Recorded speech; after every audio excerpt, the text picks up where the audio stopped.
You're listening to Demand and Disrupt, the podcast for information about accessibility, advocacy, and all things disability. Welcome to Demand and Disrupt, a disability podcast. I'm your host, Kimberly Parsley. Hello, Kimberly Parsley. I am Sam Moore. Hey, Sam, how are you doing? Oh, better now that I'm in your Zoom presence. It took us a while, didn't it? Zoom was It having did. a day. Yes, you folks missed that, but we had to work extra hard to get Zoom to cooperate. We needed a different passcode because the one I'd been using to get in, the last 2 or 3 times, it was no longer valid. They, of course, had to give me a new passcode to work with. So I'm sure by the time we do this again in a couple of weeks, Kimberly, I'll need another new passcode. Zoom likes to keep us on our toes, doesn't it? It does. That's a nice way of putting it. Yep. And I believe there's a severe thunderstorm warning as we record here in Bowling Green, but all seems well. So you're still with power. That's a plus. All good there. So it's a stormy May 2nd here in Bowling Green. It's right before Derby Day. By the time this comes out, the Derby will hopefully have been run and decided. Yeah, unless they postpone it, which right. they'll run in the rain, but if there is lightning, no doubt they'll have to take some precautions. And just for the record, Kimberly, the horse that I am choosing is the name is Sandman.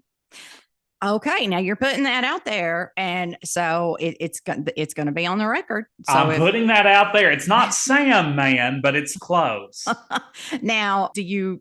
Apparently, people bet on everything these days. Do you gamble on the horse races? Not generally. When I've gone to the local racetrack here in Henderson Ellis Park a few times, and when I go there, I'll play some small bets. But I've never betted on the Derby or anything. I just pick a horse, and my horse hasn't won often enough for me to start putting money on them. But if I get on a winning streak here, 2 or 3 years in a row, then maybe I'll start putting money on them. But now, do you pick a horse based on anything other than just gut feeling, like the name? Do you have it's generally just the name. And if I have something that sort of resembles my name, or something else after my own heart, I'll run with it. I can make a case for journalism because, I wasn't a journalism major, but my major was in the School of Journalism and Broadcasting at Western Kentucky University. So, and I took a news writing class, so I could do journalism, but that's the favorite. So I don't want to pick the favorite. Oh, the favorite's name is journalism. I haven't looked up anything. I used to follow it, but I don't know. Yeah, I don't want to pick the favorite. So by the time you folks hear this, you will know how my horse Sandman did. You'll know how bad or good Sam is at picking horses. So you'll know whether or not to follow my lead next year. Right. Exactly. So we are going to talk to my interview guest later on in the show is Annie Lapidus, and she is a friend of mine. She's from Pittsburgh. She is blind and has a rare disease called von Hippel-Lindau, and we are going to talk to her about that. And because it is VHL for von Hippel-Lindau Awareness Month. And so I'm going to talk to her about that. Now, Sam, you're kind of a technical person. Do you get excited about the Global Accessibility Awareness Day? I can appreciate the Global Accessibility Awareness Day. I'm not as knowledgeable about it as I probably should be. And you give me way too much credit, by the way, for being a technical person. I try to learn what I got to know, but I'm not one of those gurus that just, I'm not one of those innovators that tries out the new technology before everybody else does. I do like my technical gadgets. I really do. So I try to pay attention to that. And that's on May 16th this year. So the big companies. 16th, so 2 weeks from the day we're talking here right now. Yeah. Your Apple and your Google, they tend to, hopefully they will come out with some new stuff and get everybody excited about that for people with all kinds of disabilities. And so other things coming up in May are My birthday on May 19th. Well, happy early birthday, Sam. Yeah, just had to throw that out there so You people did? have plenty of time to shop and, give me Yes. presents and everything. So everyone send in your emails to demandanddisrupt@gmail.com. Absolutely. Sam, happy birthday. Hop on the Facebook page. It'll be the big 37. 37. Wow. I'm telling you, it's Well, at least you're not on one of the big zero numbers, Well, true. Yeah, I'm one of those. I try to live gracefully, and each time I hit a new age, I just look at it like, well, getting there beats the alternative. And that is true. And so other months May is ALS Awareness Month, also known as Lou Gehrig's disease. So there's that. Arthritis Awareness Month. And I did not know this, but when I was researching, did you know that arthritis is the leading cause of disability in the United States? I did not know that. Mental Health Awareness Month, always very important. And this one I found interesting. National Mobility Awareness Month. And so that kind of highlights the different technologies and mobility aids and things and the people who use them that help to make the world more accessible for lots of different folks. Yeah. So I think that one's interesting. I was recently listening to something I heard someone popular and Somebody popular. That narrows it down, Kimberly. Wait. It was Jon Stewart. It just takes me a while. The brain is not as quick as it used to be. Jon Stewart. Yes, he is. Jon Stewart said the phrase confined to a wheelchair. And I was like, wow, Johnny boy, you ought to know better. You ought to know better than to say confined to a wheelchair. They're wheelchair users, and wheelchairs give us mobility, those that need it. They do.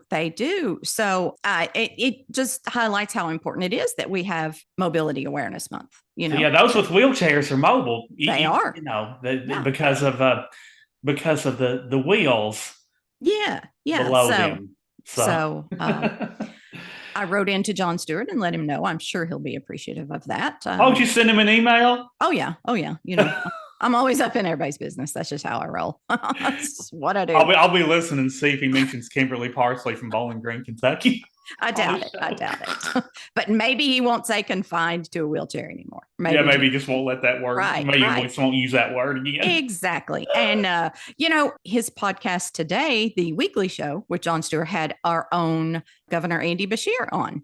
Did he now? Yesterday. Yes, he did. Did you know that Governor Beshear has his own podcast now? I did hear that. Where did I hear about that? I think on KNN, the Kentucky News Network, I heard about that. The Andy Beshear podcast. So, yeah. Oh, but very uniquely named. Really creative. But when you're the governor, I guess you do that. You can get away with any kind of name. People, I guess so. People will tune in. But no, in all honesty, I do, I do applaud him for taking any means necessary to reach his audience, and I'll probably check out a few episodes myself. Yeah, I haven't yet, but I probably will too. Seems like our governor might have his eye on something bigger coming down the pike, don't you think? Maybe especially if he's entering the podcast realm. Yeah. I know this is the big time right here. Yeah, there's governor, but then being a podcast host, that's a whole. I'm telling you, that's way bigger than being governor. That wears being governor out. Exactly. And then, so we have also, of course, coming up, we have Cinco de Mayo. And yes, you and I were talking about that. And because you will be doing trivia. I will be hosting trivia at Rock House on the River in Henderson on the evening of May 5th. That's how I'll be celebrating.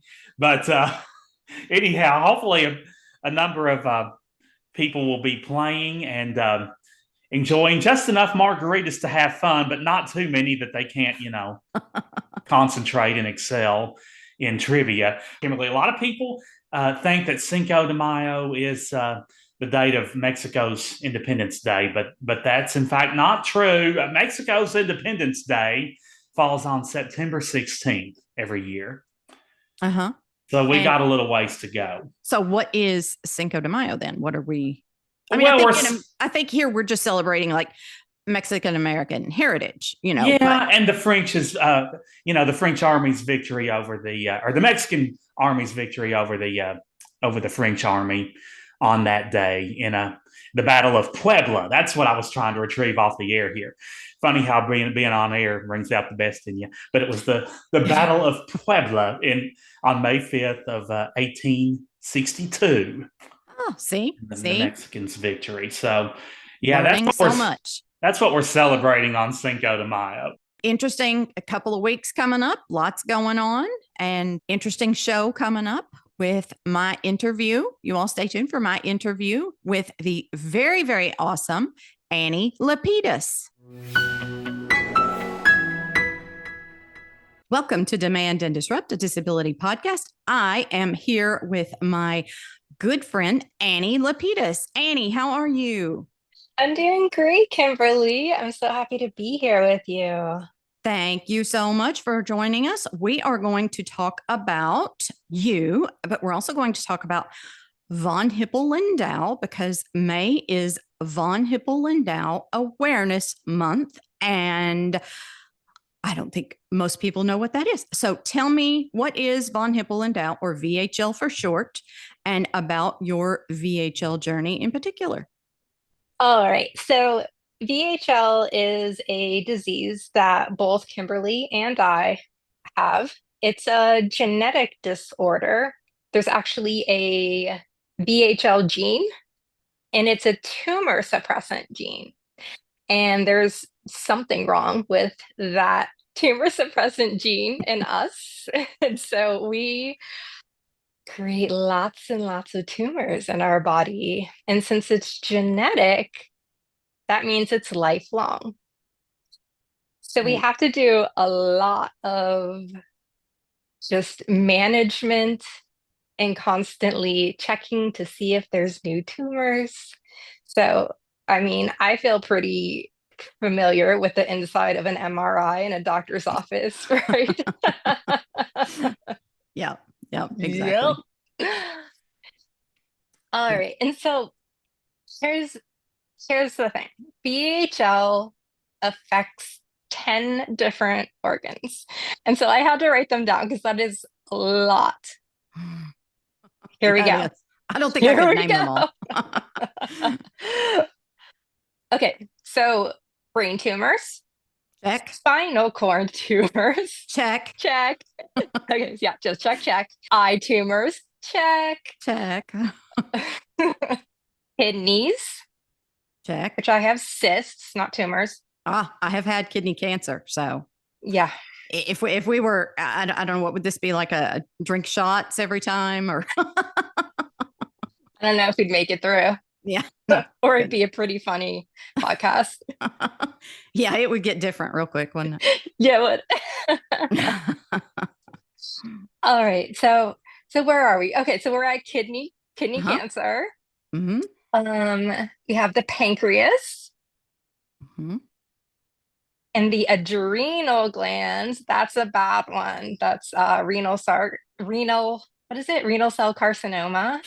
Renal cell carcinoma is the kidney tumors. What you get on the adrenals, I believe, is called a pheochromocytoma. And that, I've never had that, but that, I mean, it's like flooding your body with those people who have that. It like floods your body with, what is it, cortisol? Or, I mean, it just messes with the hormones bad. So, yeah. And that can metastasize. That one is cancer. Some Is of it? these, I believe so. Mm-hmm. We are not doctors. We are not doctors. No, don't ever get your medical advice from us. Okay. But listen, this is what ChatGPT told me. Okay. So blame it. Oh, okay. So we're at 7. Number 7 is inner ear. check. I had that. Mm-hmm. He takes a shot. Yep. Take a shot. Mm-hmm. We got liver. I did not even know that was one. Yeah. Well, something new to add to the list. Something. Yeah. I hope somebody's checking that. Yeah. The lungs.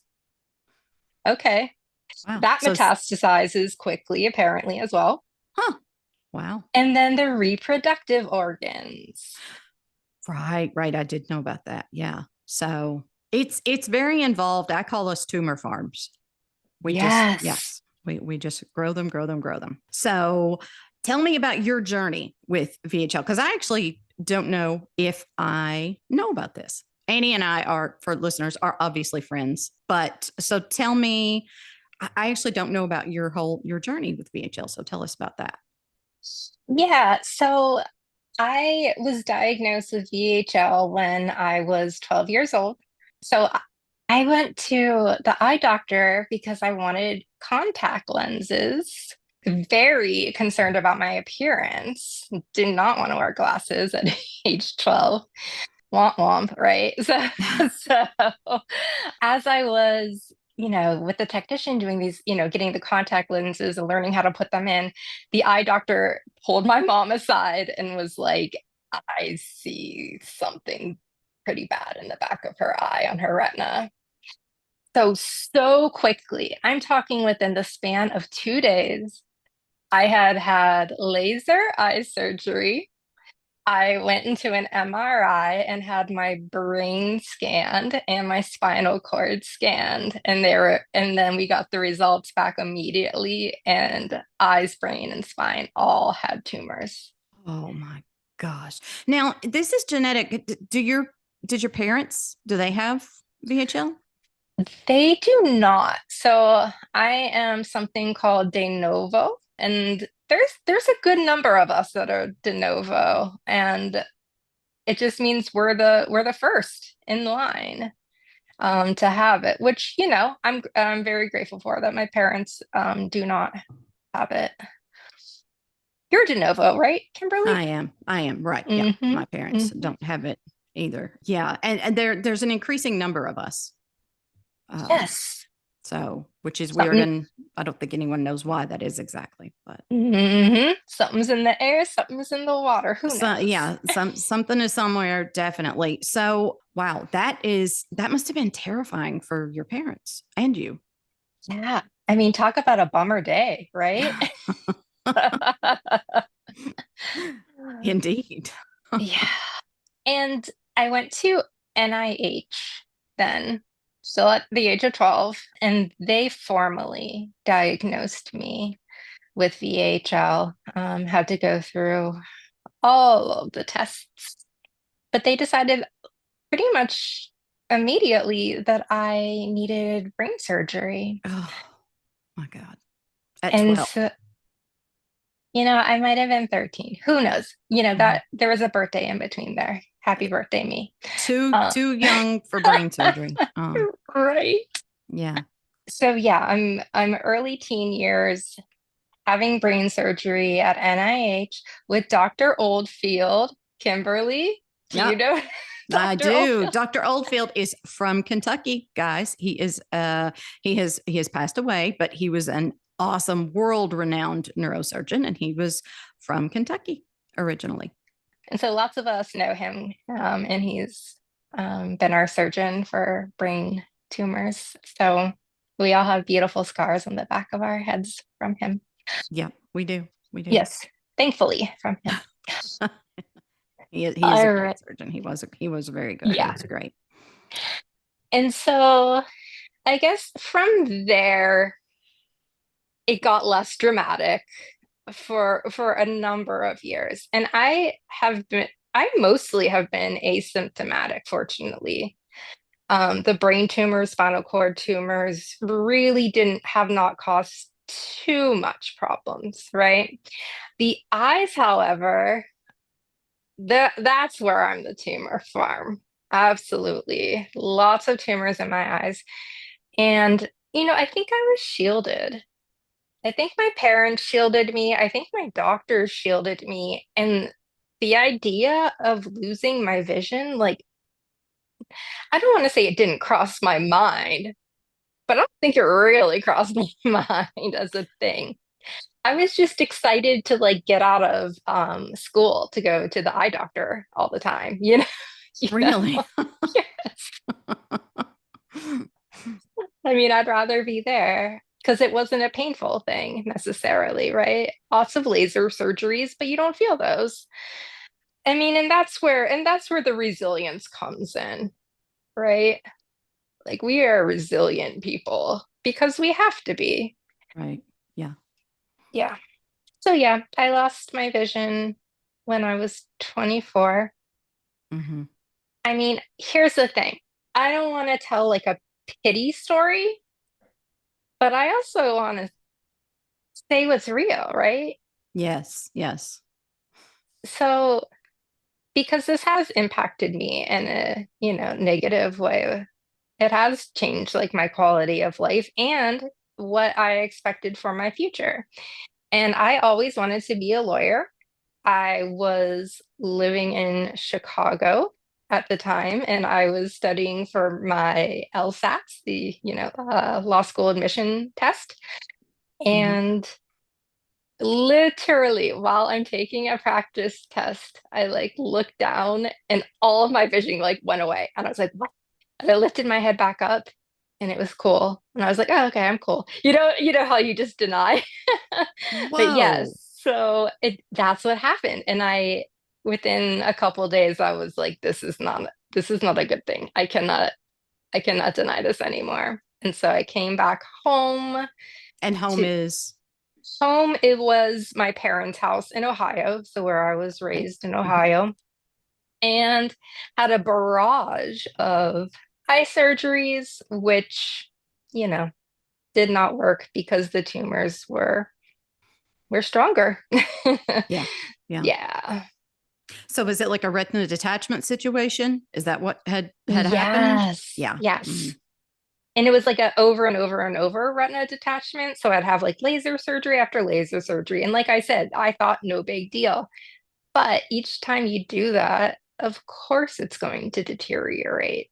But again, I was shielded from a lot of that until it really hit me at 24 and I could not see anymore. Right.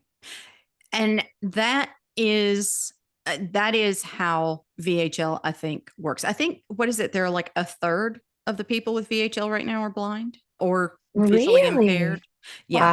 Wow, that's a Yeah. lot. It's a Okay. lot. And just for my listeners, that's how Annie and I know each other, is from a VHL Alliance, which I'll get to in a minute, support call for people with low and no vision. So shout out to all our friends on the low and no vision call. You know who you are, and we love Mhm. you, every one We of you. love you. So helpful. And I think it's a very similar story that we all have, is that the tumors, like you said, they're just stronger. They attack over and over again. And every time you have surgery, you have scar tissue. And the retina is not a super forgiving thing, organ. Hmm. I guess it's very, well, it's kind of delicate.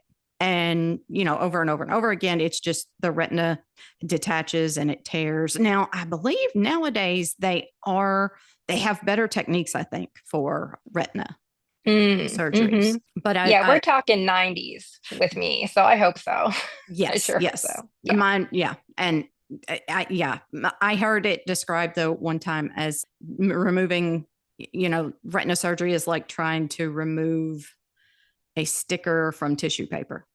Yeah, Yes. it's Yeah. it's a delicate thing. So Right. yeah, so dang, that's a lot. Yeah. Yeah. And I know what you mean, is you want to, there is no denying that it sucks. But Hmm. yet also no one wants to be pitied. No, So it's about it's a delicate balance when you're telling people about this kind of thing, isn't it? it really is because it is such a blindness is pervasive. It's all encompassing.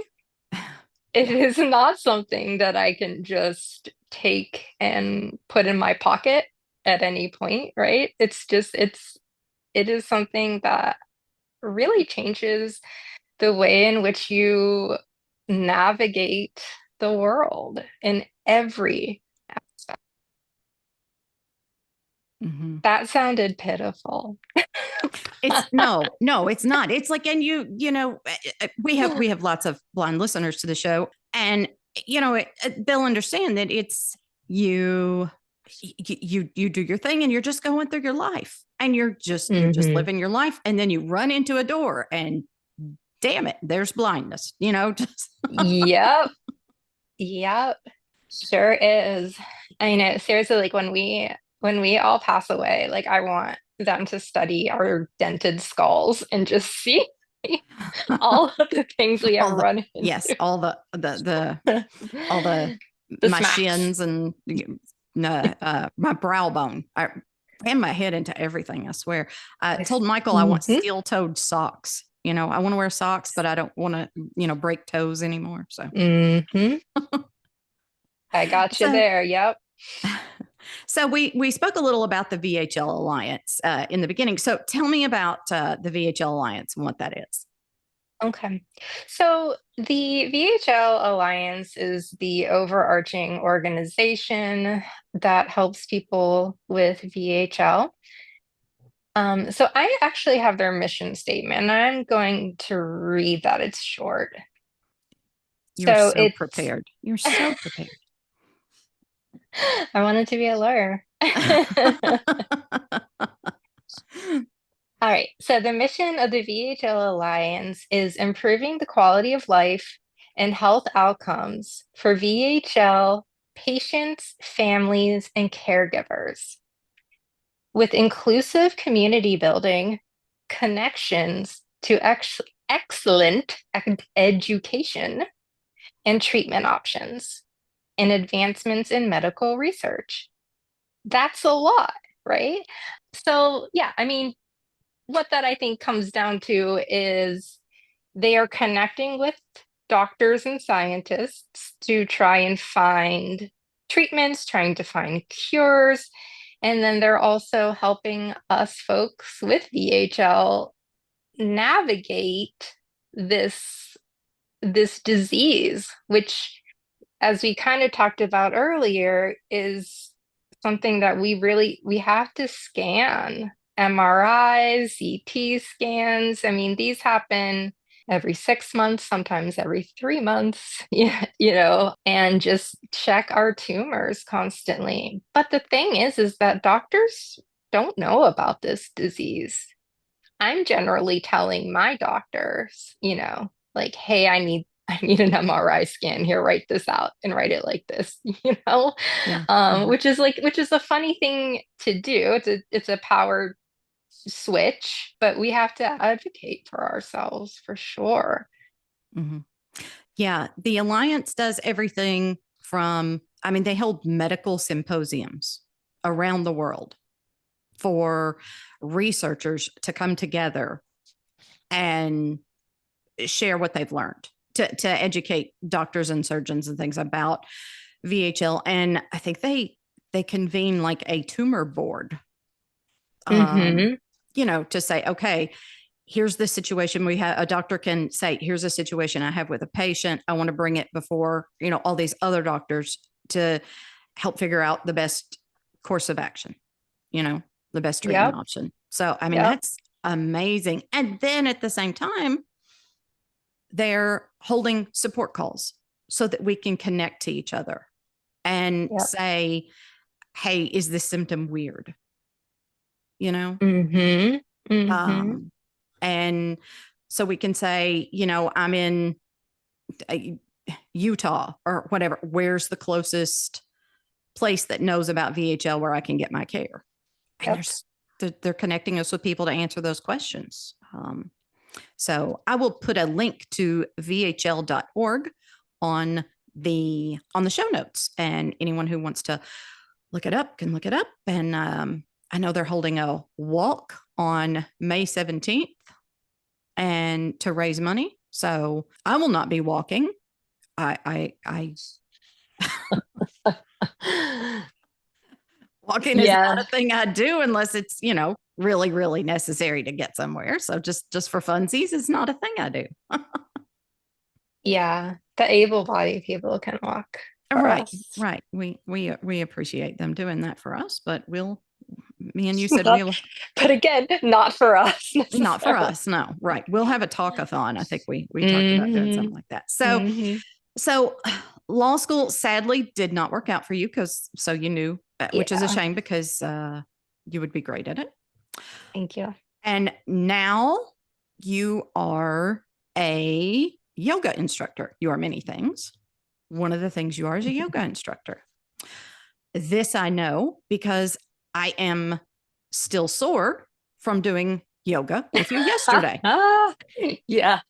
Yep. Very sore, very appreciative, but sore. So tell me, what made you decide to become a yoga instructor? Well, I started practicing yoga because it's something where you're pretty much stationary on your mat, right? So I don't have to move around a room or interact with anyone else. It is like an independent activity that you can do with other people, right? So, and the yoga mat has two short sides and two long sides.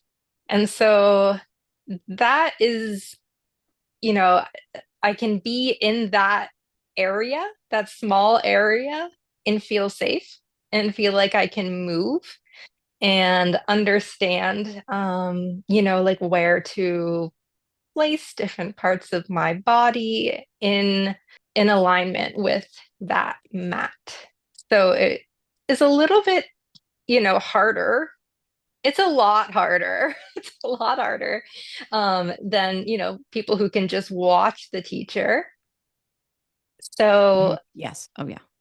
I decided that because blind people and people with other disabilities don't really have access to classes that are suited for them. And so I got my yoga certification, and it's really my joy to help people, all of us that are marginalized in lots of different ways, who cannot walk into a yoga studio and automatically be accepted. Mm-hmm. And do you do all of your classes over Zoom? Is that correct? Right now I am. Right Yeah. now. Right. Mm-hmm. Mm-hmm. You also Yeah. do some in person sometimes, right? Yeah. Yes, I do. And I also teach, I have classes where everybody is able-bodied, Mm-hmm. as far as I know. So it's one of those things that the blind teacher doesn't have to just teach blind students, right? Right. And like the class I did with you yesterday, I believe everyone there was doing chair yoga. Yes. I do chair yoga because I have, balance problems. Other people have other issues, but I mean, you do a meditation. So there's relaxation and breathing, but then also, the chair yoga. So how do you make yoga accessible for people with all kinds of disabilities? I think the first thing is to connect with the people who are in your class. I need to throw my ego in the garbage because this is not about me. This is about them and them having everyone in the class having the opportunity to move in a way that works for them. And so I first ask, how may I support you? How can I care for you? What would be helpful? All of those things. And then I try to incorporate all of that into a class. Now, I have a special certification in accessible yoga. And what that is what most people would think of as traditional yoga, like on the mat, which is on the floor. So I can teach that and chair yoga at the same time. So we don't have to isolate those people who are in chair classes. They can be in any yoga class of mine, as can someone who's on a mat. So it gives more opportunity for people to participate and be a part of this. I didn't realize that was a special certificate. Yeah. Most people don't think about accommodating people with disabilities. A word. Was that not obvious? True that, but yeah, and I'm so glad you did. And I guess it's your background as being someone who is blind that was important to you too. Absolutely. Mm-hmm. Yeah, absolutely. And I went through trainings with people who center disability, which is a hard thing to find. And I'm gonna just shout out Open Up Pittsburgh, because that's great work that they're doing to center disability. And I think we're the first people to give out certificates. So Really? Uh-huh. And tell what is that organization again? Open Up Pittsburgh. Pittsburgh. And that's where you live right now. Yes. Okay. Yes. And what is Open Up Pittsburgh? They are an organization that does yoga and other movement for everyone, and they make sure that people feel welcomed and wanted and included in all of the things that they do.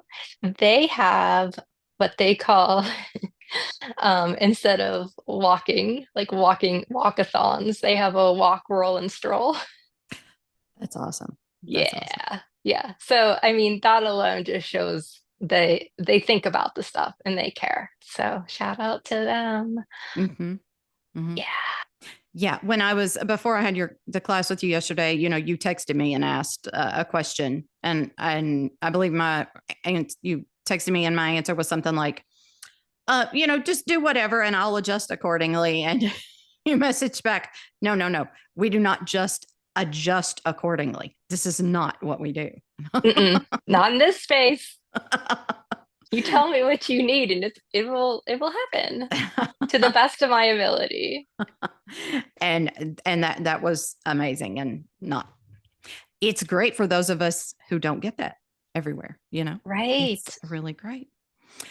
Now, before you were a yoga instructor, you did some artistic work in television, which I was very excited about, and immersive theater. Can you tell me about your immersive theater experience? Because that just sounded fascinating. Sure. So I was cast in a production called Ojo, The Next Generation of Travel. And ojo in Spanish means eyes or look or see. And so really I talked about my blind experience with the people who are, producing this production. And, they thought that really if this was a great opportunity to bring awareness to disability and to actually have people for just a brief moment experience it. So there's many times throughout the immersive production where people are blindfolded and you have to move around. And this is an hour-long thing, right? So you're in it. You get to be out of it. Of course, you get to take your blindfold off. And we do have them do that over and over again. And one of the things when I say bye, to them, that I say, I'm like, okay, blindfolds back on when I put them in the elevator, and people go, oh no. And I'm like, oh, it must be hard. And then the elevator, door closes. Sometimes I'm left mute, but yes, but just like something to that effect of like, just recognition of, disability is something that, again, you cannot put it in your pocket. So the thing that I loved about my role, especially, is that I was able to tell my story. And I started out in an area where there was a dance party, and our actors would come around and they'd put like drinks in your hand and like all sort of things that you cannot really like reach to feel around yourself, and then they're like, come on, let's dance. And you're just they don't have any orientation, right? They're just confused. They don't know what's going on. And I think that was a real experience of kind of like what it is like to be blind. Does that make sense to you, Kimberly, at all? And when you say people, you mean just like these aren't actors. These are just normal people who are here for the show, right? If you buy a ticket to our show, you're going to be blindfolded and put in a room with lots of music, and our actors are going to make you dance with them. Okay. So, to be more clear. Right. Yes. And so did they know you were blind? No. So at some point, after the dance party, the lights come up, and I'm standing in the center of the room, and I'm like, all right, let's go. And I walk straight ahead of me, and I walk straight out a door that someone opens for me unseen. And then I turn the corner, I go into an elevator, and I do that sort of like, come hither hand motion, right? And I'm kind of tracing the wall, but I'm not letting people see that I'm blind, right? And then, I say to someone, floor 3, please. Like all of these are natural sort of things that people do. And so once I got up there, I would walk to my particular place in the room. I would turn around and I would start to tell my story. And people would be shocked that a blind person just led them like down corridors, up an elevator, all of these things. I led them. And I think that's something that people don't think of, that blind people can be leaders and they can learn from us. And part of my scene too was serving people drinks. And people would say, can I help you with that? And I'm like, no, I got it. Thank you, though. Right. So it really was empowering for me to just show people that it's possible to live a life, and a life with joy and a life with purpose while having a disability. Right. Now, are you just like the world's best blind traveler, or did you practice this a lot to learn the route and things? Oh, yeah, there was definitely, they lined me up, so I could just walk straight. There was little things that I had to do. Like I would turn around a lot and walk, up against the wall. It was practiced over and over and over again. So to look natural. Right. But it was, and you managed it and you got it. Yep.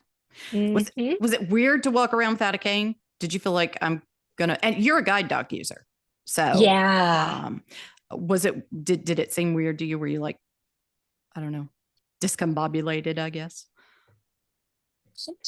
Like once I got it, the opposite. Really? I felt so free, Kimberly. Yeah. Just to be able to like move in this space and be like, follow me. I'm the one who's got this. Like that just felt so great to me, because there are not many times other than being in my house when I can move around independently. Right. Yes. Yeah. That does sound nice. Did it all go to your head? Now you're So no ego in yoga. Huge ego in acting. No. So the other acting that you did some voice acting for a thing that I was very excited by. So tell everyone what I'm talking about. The television show Daniel Tiger's Neighborhood. Yay! Anybody with kids around at all knows Daniel Tiger's Neighborhood from Mr. Rogers' Daniel Tiger. And then there was a spinoff and Daniel Tiger's Neighborhood. I watched it all the time with my kids when they were little, and they loved it. And I still turn it on now because it soothes my dog. Yeah. It makes Biscuit a little less crazy if we have just some PBS in the background. So tell us what you did on Daniel Tiger's Neighborhood. Well, first of all, like the way that I even got the gig was from people who I worked with on OHO.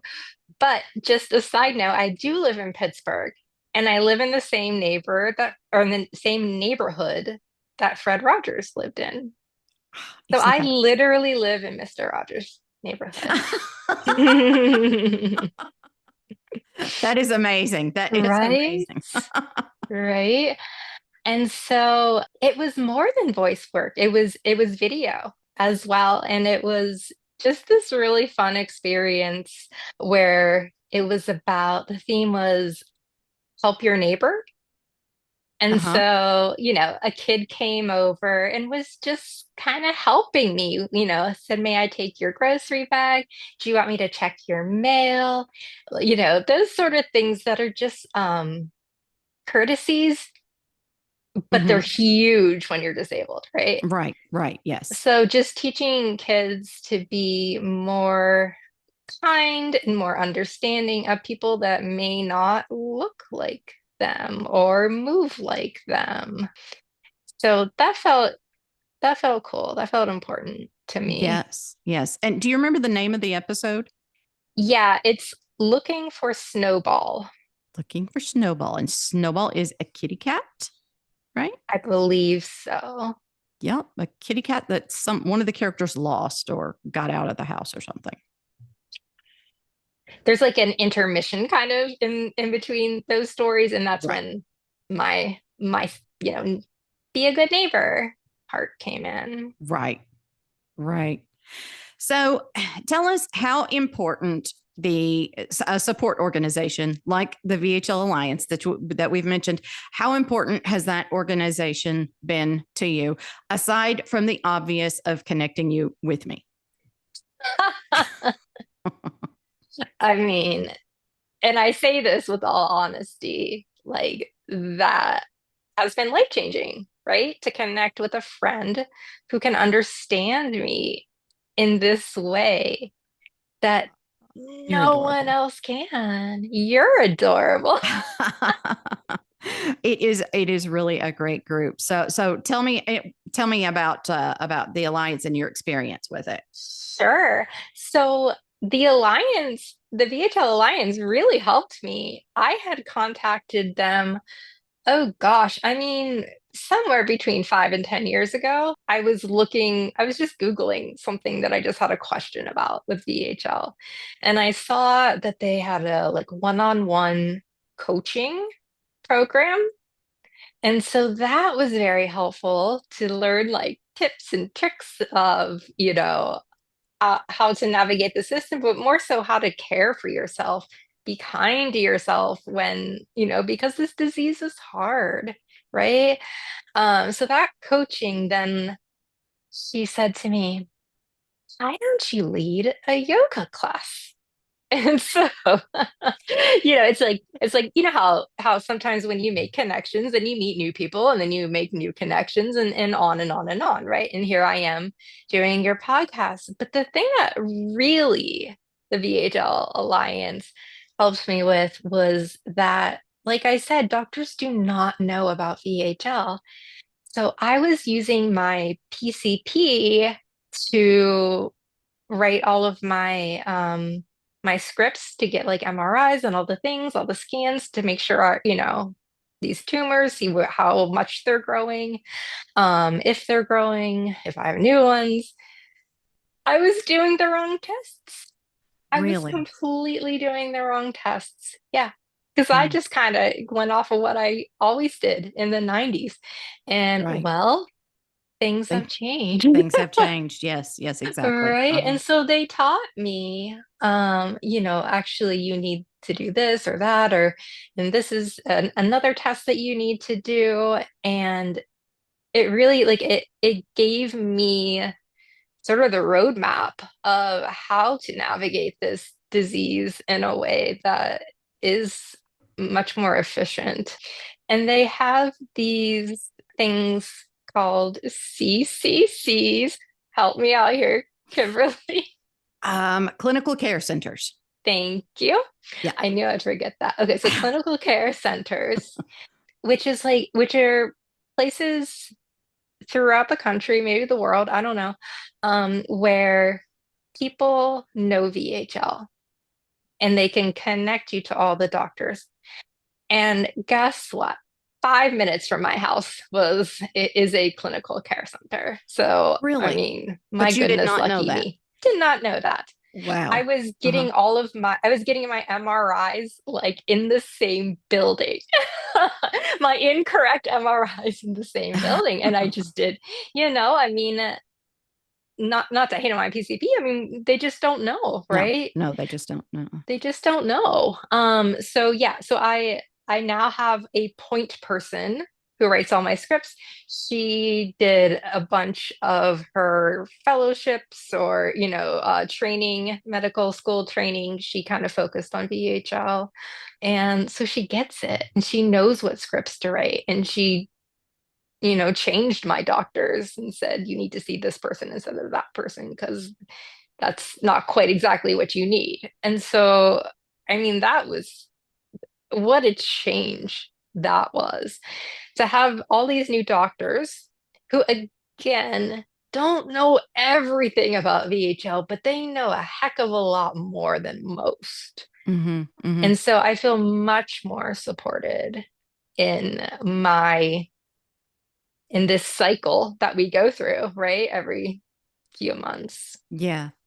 And the VHL Alliance, if they did nothing else, just they publish in print and they publish it in audio format screening guidelines, which are this is the tests you should be having, and this is how often. And I call it the How to Stay Alive with VHL manual. Yes. So, and I think it's important for people. We obviously have rare diseases, so we just can't go to our doctor and get this information. But I think even for people who have diseases that aren't rare, I still think it's very, very important to reach out. I mean, most conditions or illnesses have some sort of support group, an advocacy group, something like that. So I encourage everyone to try to look those up, see what they are. If you're having trouble finding one, reach out to me. I'll see what I can find out. I have no ends to anything, but I'll get Annie and she'll do the chat GPT because she's apparently great with that. So, and we'll find what you need to the best that we can. But I think getting the medical information that you get from those is important. Also, the community that you get from those organizations, so important, obviously. Yes. Annie, because it's a lonely thing to be disabled, right? It is. I don't have any other blind friends in Pittsburgh. So while I can connect, I can't fully relate to the people in my immediate life. So like having Kimberly and my other VHL blind friends is, I mean, what a like life raft that is. Yeah, completely. It is. Yeah. It absolutely is. It has been a life changer for me. Also, all of them on the call who I talk to, some are older than me, some are younger than me, but I have learned from every single one of them. At all life stages. So I would encourage everyone to reach out and find the organization that can help advocate for you and that you can learn from and meet other people. And May is VHL Awareness Month. So I have been talking today with Annie Lapidus, one of the best people in the wide world. So thank you so much, Annie, for coming on the show. This was fun. I'm so happy that I was able to do this with you. And yeah, thank you so much. All right, gang. See you next time.